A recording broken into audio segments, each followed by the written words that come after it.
Morning Drive back on a Tuesday. One of the great honors in the game given to a standout male collegiate player who has overcome obstacles in life to excel both on and off the golf course. The David Toms Overcoming Adversity Award. And in the last 4 years, it's gone to players from the University of Michigan, LSU, Mount St. Joseph University in Ohio, 2 recipients in 2014 from UF and Flagler College, that's in St. Augustine, Florida. But now it's time to get to know the next name to receive the honor as we turn it over to Damon Hack. And we are joined now by the 2018 recipient of the David Toms Award for Overcoming Adversity in the Game, Nolan Zikas. Nolan, good morning. How are you? Good morning. I'm doing well, thanks. It's wonderful to spend time with someone who has overcome so much. 11 surgeries.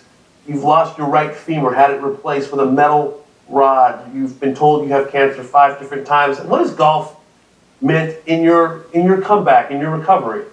It's played a big role in my life. It's definitely saved my life, I would say. I've always grown up wanting to be out on the golf course when this had happened to me, and I didn't want to be laid up in the hospital, but I still would always be trying to do anything with golf that I could, watching golf, going downstairs and just chipping into a little mat or putting on the carpet, whatever I could. My mom and dad would always just think it was amazing that I would just always be up wanting to play golf. So it's definitely saved my life, for sure. You've had all these surgeries. You had your right femur removed as well. How have you been able to continue to play golf, a game you absolutely love, with all the challenges that you've faced? Yes, that was probably the biggest challenge, was trying to figure out the golf swing again. I wasn't able to put weight on my leg during a certain time. Just having to adapt and figure out what I could and couldn't do, whether I could tolerate pain or whether I couldn't. And I worked with my swing coach back home, John Peterson, and Coach Brett Mueller's helped me out as well, and Joe Pudens with high school. And it's just work in progress all the time. Do my best and control what I can control. Who introduced you to the game? Why did you fall in love with it? My father actually introduced me. I was a baseball player growing up, and my dad took me out to the driving range, and then he put me in some tournaments and just fell in love. Where are you now in your health journey? You've had these surgeries. You've been told you have cancer 5 different times. What is your health situation right now? I've actually been 3 years cancer-free. Wow. So I've been going up to Rochester, Minnesota at the Mayo Clinic for the past 5 years or so, and clear scans have came the past 3 years. So the last surgery I had was freshman year of college, and the school got behind me the whole time, and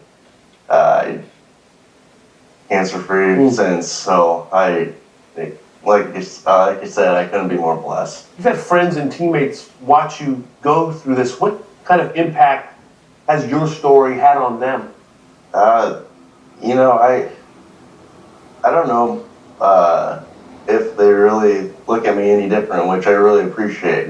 I know sometimes it's hard to look at someone who looks sick at times or who walks different, but they always got behind me and always have looked up to me as an inspiration. My high school golf coach said, if no one's out on the course, then we can be out on the course. And so just always trying to be an inspiration and a positive role model for others and try to be a good team leader.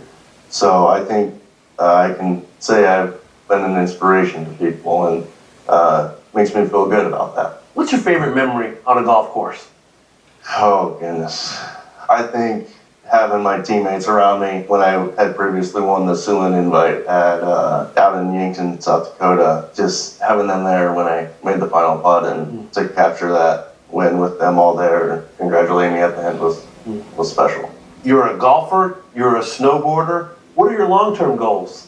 I would like to own my own golf clothing company. I'd like to get something started going there, and just with all that I have been given through this harsh time, I'd like to give back to pediatric cancer awareness and Make-A-Wish, and just let kids know that they can overcome adversity, and they can beat the big battle in the end, and they can come out on top. Nolan, you are an inspiration. Thank you so much for your time today. Yes, thank you. Appreciate it. Well-deserved honor, a fighter and a vibrant one at that. Love his smile. Will still become the top names.